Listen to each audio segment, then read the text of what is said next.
Hi friends, लक्ष्य academy channel में आपका स्वागत है और मैं हूं पंकज मिश्रा। जैसे कि दोस्तों आप लोग जानते ही हो कि रोज का अपना एक सेशन होता है ट्रिक की क्लासेस। तो ठीक उसी प्रकार से दोस्तों हम आपको 2 दिन से ट्रिक नहीं पढ़ा रहे हैं। जीके जीएस की तैयारी हम करवाते हैं ट्रिक से, लेकिन हम आपको ट्रिक नहीं पढ़ा पाए और मैं आपको 2 दिन से कैलेंडर का टॉपिक पढ़ा दिया हूँ। ठीक है, तो मैं कुछ यार इसे होमवर्क में क्वेश्चन दिया था, तो होमवर्क में क्वेश्चन का आंसर कुछ लोगों ने सही दिया है और कुछ लोगों तो दिया ही नहीं। यार वीडियो इतना लोग देखते हो तो आप लोग आंसर क्यों नहीं देते हो, हमारे ये नहीं समझ में आता है। क्या आपको समझ में वीडियो नहीं आता है या आपको क्वेश्चन का आंसर ही नहीं आता है? यार कुछ तो रीजन होगा। तो कम से कम अगर वीडियो देखो तो यार वीडियो पूरा देखो पहली चीज़, और अगर नहीं देखना है तो एकदम से ना देखो, ठीक है, ताकि हम भी तो अंदाज़ा लगा सके कि हाँ आपने नहीं देखा है। तो नहीं देखे कोई बात नहीं, लेकिन अगर आप देखते हो यार तो इसका आंसर आप जरूर दिया करो। ठीक है, तो ठीक है, तो आज भाई अपना ट्रिक की क्लासेस, आज की ट्रिक की क्लासेस है। तो ट्रिक क्लासेस में आज मैं आपको क्या पढ़ाऊंगा, ये क्लास स्पेशल आपको मैं बता दूं, सिर्फ एग्जाम आ गया है सितंबर में, UP jail warder, UP police special UP jail warder की क्लासेस चल रही हैं। आपको मैं पूरी तरह से तैयारी करवा दूंगा यार, बस आप सपोर्ट करिए यार। आपको चाहिए अगर कुछ तो आपको भी तो इतना इंतजार करना पड़ेगा, जितना हम मेहनत करते हैं उतना ही मेहनत आपको भी करना पड़ेगा। अगर आप नहीं करते हो तो यार एग्जाम में जब क्वेश्चन आ जाएगा तब मैं मिलना भाई मुझसे, तब मैं पूछूंगा कि भाई साहब मैं जब पढ़ा रहा था तो आप कहाँ थे। बस यही बात। ठीक है दोस्तों, कोई बात नहीं, फिलहाल जैसा भी है ठीक ठाक है। लेकिन ये दोस्तों मैं आज का टॉपिक मैं आपको पढ़ाने वाला हूँ ट्रिक में वेद। वेद कितने हैं, वेद कैसे हैं, वेद क्या हैं। हालांकि इतना ज़्यादा डिटेल में तो मैं नहीं बता सकता।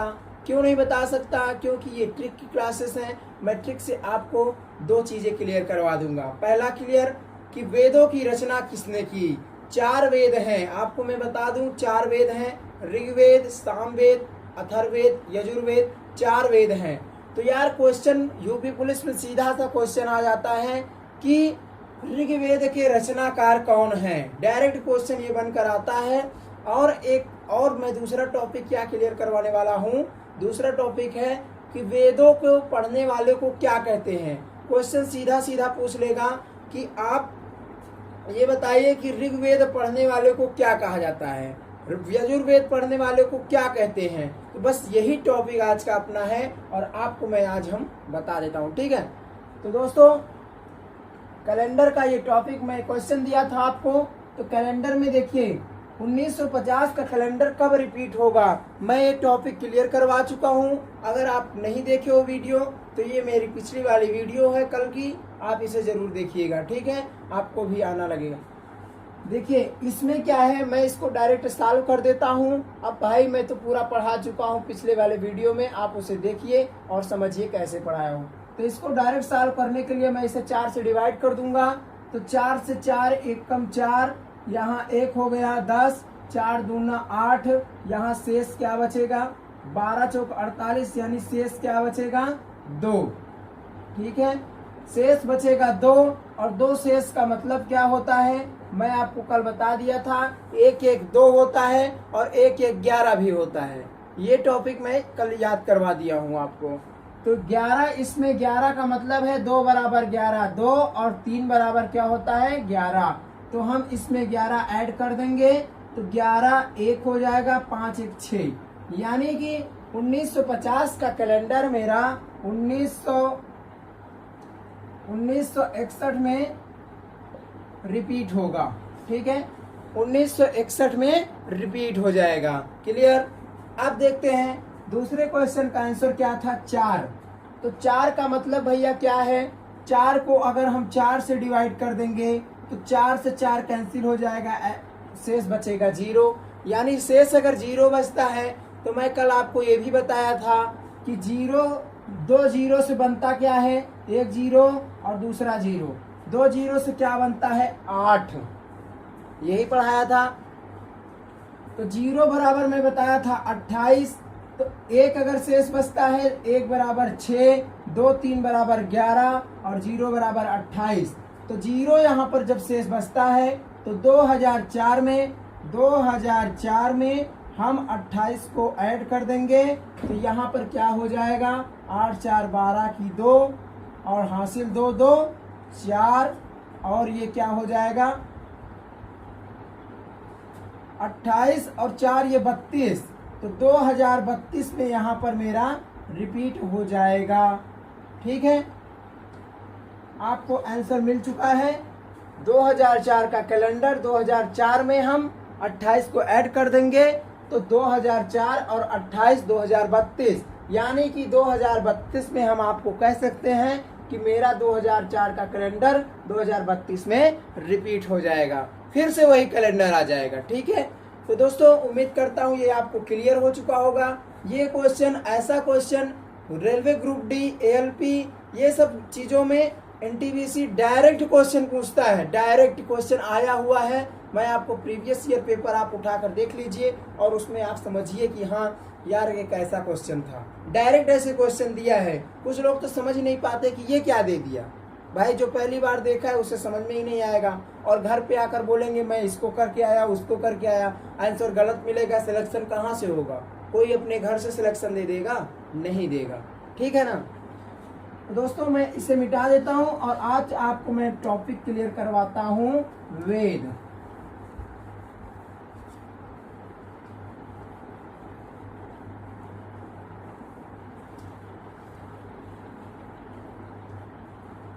वेद में डायरेक्ट क्वेश्चन पूछा जाता है। ऋग्वेद में कितनी सूक्तियां हैं, ऋग्वेद में कितने मंडल हैं, अथर्ववेद किस पर आधारित है, यजुर्वेद किस पर आधारित है, इसके रचनाकार कौन से हैं, ये सब डायरेक्ट क्वेश्चन पूछा जाता है।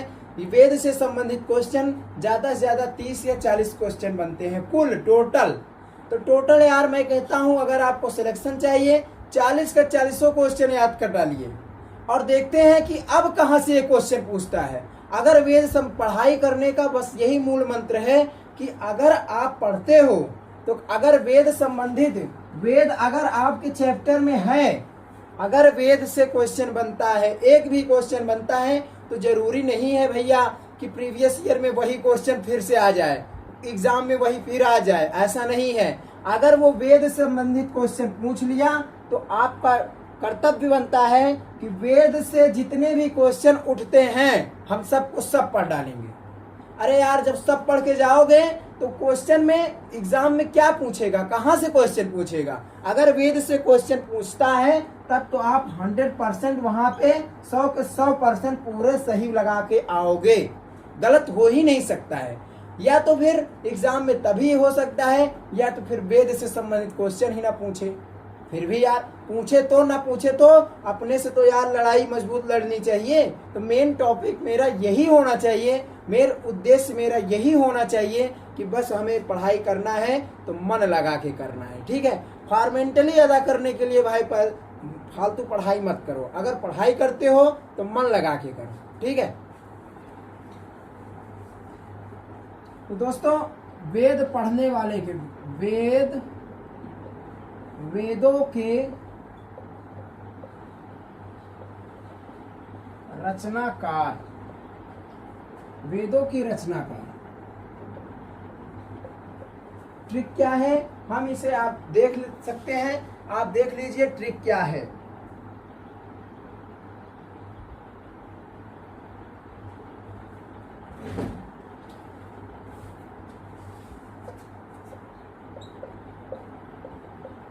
भरत मुनि ने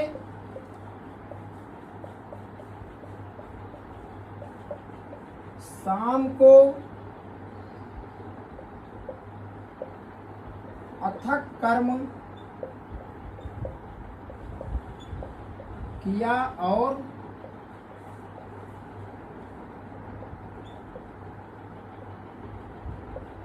यज्ञ को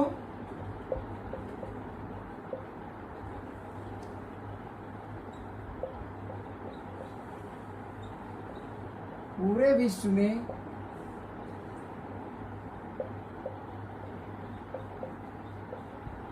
फैलाया।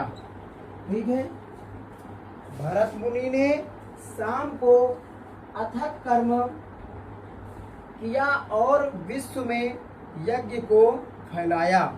और पूरे विश्व में यज्ञ को फैलाया, यज्ञ को विश्व में फैलाया। ठीक है, यही अपना टॉपिक है।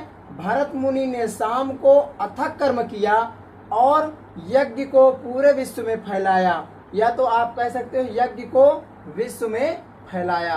पूरे आप करो या ना करो वो आपकी इच्छा है। कुल मिलाकर आपको ये याद होना चाहिए कि हम चाहते क्या हैं, हम कौन सी ट्रिक पढ़ रहे हैं, कैसे पढ़ रहे हैं। तो ये देख लेंगे कि हम इससे बनता क्या है। ठीक है, फैलाया। ठीक है, तो इससे क्या बनता है ये देखते हैं। तो भाई साहब शासबसे पहले वेद 4 थे, मैं आपको बता ही चुका हूं। भरत मुनि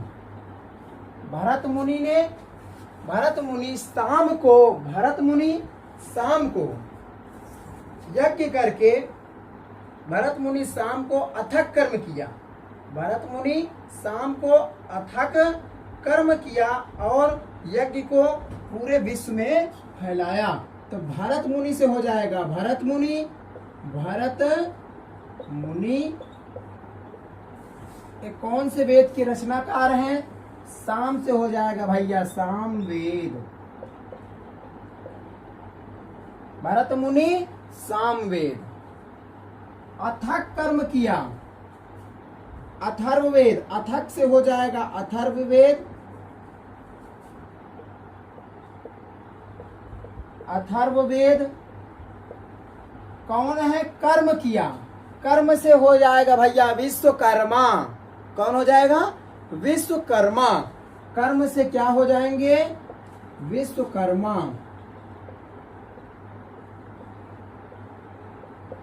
ठीक है, अथक कर्म किया और यज्ञ को पूरे विश्व में फैलाया। तो यज्ञ से हो जाएगा भैया यजुर्वेद।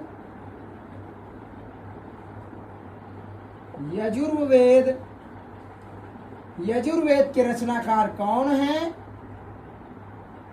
यज्ञ को पूरे विश्व में फैलाया, विश्व से हो जाएगा विश्वामित्र।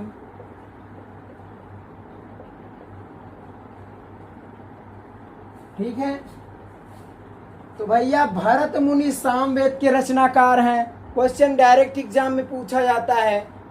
मैं चैलेंज की गारंटी देता हूं, वेद केवल 4 हैं और 4 भाई उसको पढ़ने वाले को क्या कहते हैं, ये है 8 हो गया। तो 8 क्वेश्चन मैं क्लियर करवाने की गारंटी लेता हूं। और अगर आप अपने आप को टैलेंट समझते हो तो मैं डायरेक्ट आपको एग्जाम में क्वेश्चन अगर आपको मैं दे दूं तो आप विश्वकर्मा को विश्वामित्र में मार दोगे ट्रिक। अगर पूछ ले कि यजुर्वेद के रचनाकार कौन है तो आप विश्वकर्मा के लगा दोगे। हमें पता है ये चीज, ये कंफ्यूजन होता है एग्जामों में नहीं, आप घर पे ही प्रैक्टिस सेट चालू करिए। मैं खुद भी कई बार ऐसे कर चुका हूं और कई लोगों को देखा भी हूं कि वो ऐसे ही कर जाते हैं। तो बस ठीक इसीलिए मैंने यार ये ट्रिक बनाया। ट्रिक का सलूशन ऐसा चीज होता है कि आप चाहे जैसे भी पढ़ते हो, अगर आपको एक बार ट्रिक याद है तो भाई साहब आप ट्रिक से एक बार गलती भी कर जाते हो और आप वन लाइनर भी अगर कभी याद किए हो तो भाई वन लाइनर और ट्रिक से आप पढ़ रहे हो तो ये तो जैसे सोने में सुहागा लग जाता है, ठीक वही कंडीशन बन जाती है। ठीक है, तो यार मैं यहाँ पर 3 वेद आपको बता दिया। ठीक, तो 3 वेद, सामवेद के रचनाकार कौन है? भरत मुनि। अथर्ववेद के रचनाकार कौन है? विश्वकर्मा। यजुर्वेद के रचनाकार कौन है? विश्वामित्र। एक वेद अभी बच रहा है, कौन है? ऋग्वेद। तो ऋग्वेद के रचनाकार कौन है भैया? तो मैं आपको बता दूं कि ऋग्वेद के रचनाकार ऋग्वेद के रचनाकार कौन थे भाई? जब 3 को हम क्लियर कर चुके हैं तो ऋग्वेद के रचनाकार कौन है? धन्वंतरी हैं। धन्वंतरी। ठीक है, ऋग्वेद के रचनाकार कौन है? धन्वंतरी हैं। भाई आपको 3 याद हो गया तो चौथा तो अपने आप याद करो या ना करो, लेकिन चौथा तो अपने आप ऑप्शन से कट जाएगा। और अगर 3 को आपने याद किया, 3 पे कॉन्फिडेंस है आपको, तो चौथा तो अपने आप से बनता ही चला जाएगा। ठीक है, तो आप लोग इसे नोट डाउन कर लीजिए, स्क्रीनशॉट ले लीजिए। तो फिर मैं इसे रफ कर देता हूँ और आपको ये भी बता दूँ कि ऋग्वेद पढ़ने वाले को क्या कहते हैं, यजुर्वेद पढ़ने वाले को क्या कहते हैं, क्योंकि ये सब क्वेश्चन यूपी पुलिस एग्जाम में डायरेक्ट क्वेश्चन बन करके आते हैं।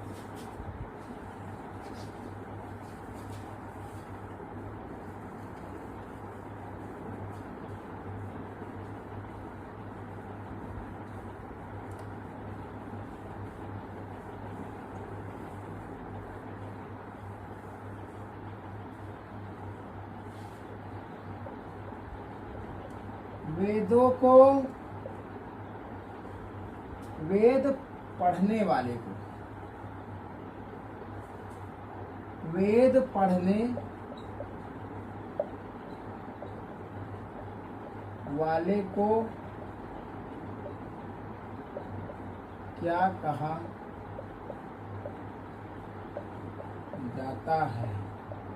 ठीक है, तो भैया हमारी पढ़ाई आप जानते ही हो, हम कैसे पढ़ाते हैं, हमारे क्लास में कैसे चलता है, सब कुछ ट्रिक से, 1 सेकंड में सब उड़ा देंगे।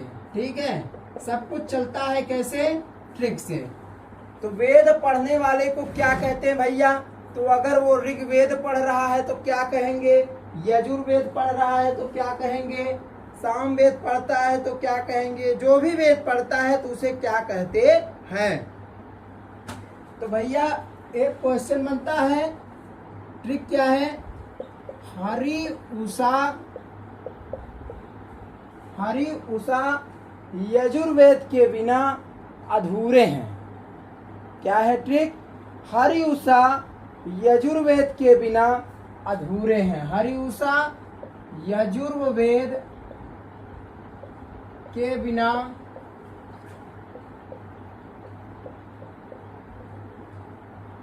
अधूरे हैं।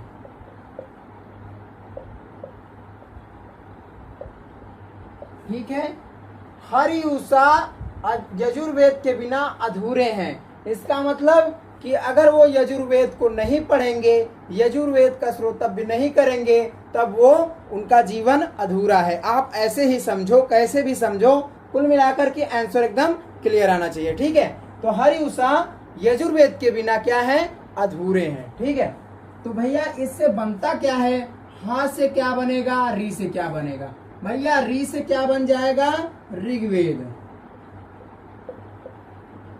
ठीक है, री से क्या हो गया, ऋग्वेद। हा से क्या हो जाएगा, रोता। तो भैया हम सीधा सीधा बता सकते हैं कि ऋग्वेद पढ़ने वाले को रोता कहते हैं। क्या कहते हैं, होता कहते हैं। कुछ लोग इसे धोता भी कह देते हैं।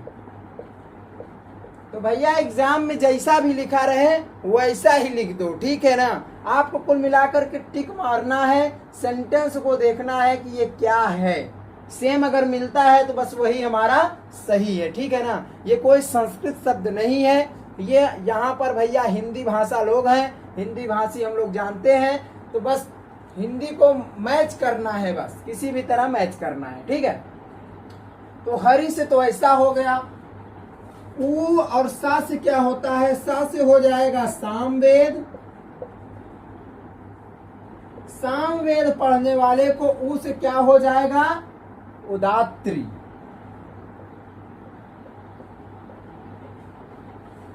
सामवेद पढ़ने वाले को हम बोल सकते हैं क्या, उदात्री। सामवेद पढ़ने वाले को क्या कहा जाता है, उदात्री कहा जाता है। ठीक है ना, अब भैया यहां भी हो गया। और यजुर्वेद क्या है, यजुर्वेद तो नाम डायरेक्ट आ गया भैया, यजुर्वेद।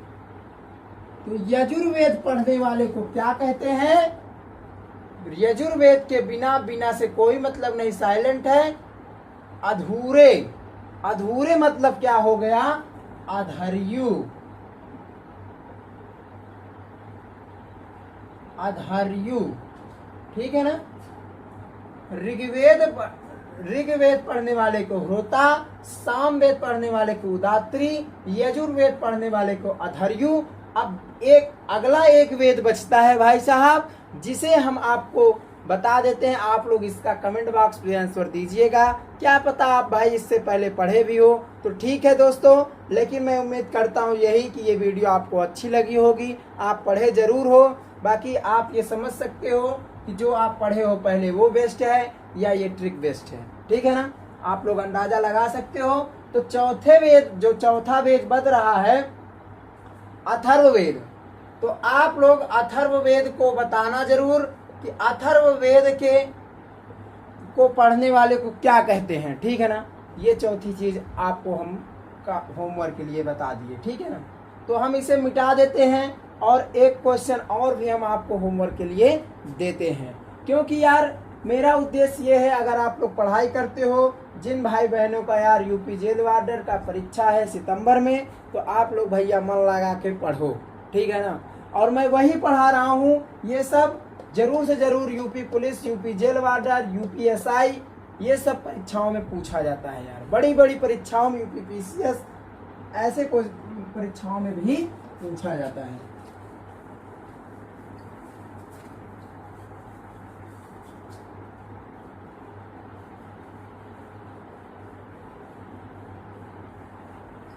आज मैं आपको एक क्वेश्चन देता हूं मैथ का। मैथ मतलब गणित, ठीक है। मैथ का एक क्वेश्चन देता हूं, और भैया ज्यादा बड़ा क्वेश्चन नहीं, बस एक इजी क्वेश्चन। कुल मिलाकर के मैं आपके आईक्यू को देख रहा हूं कि आपको कितना आता है, कैसे हो, आप लोग कहाँ अटके हो, ठीक है ना।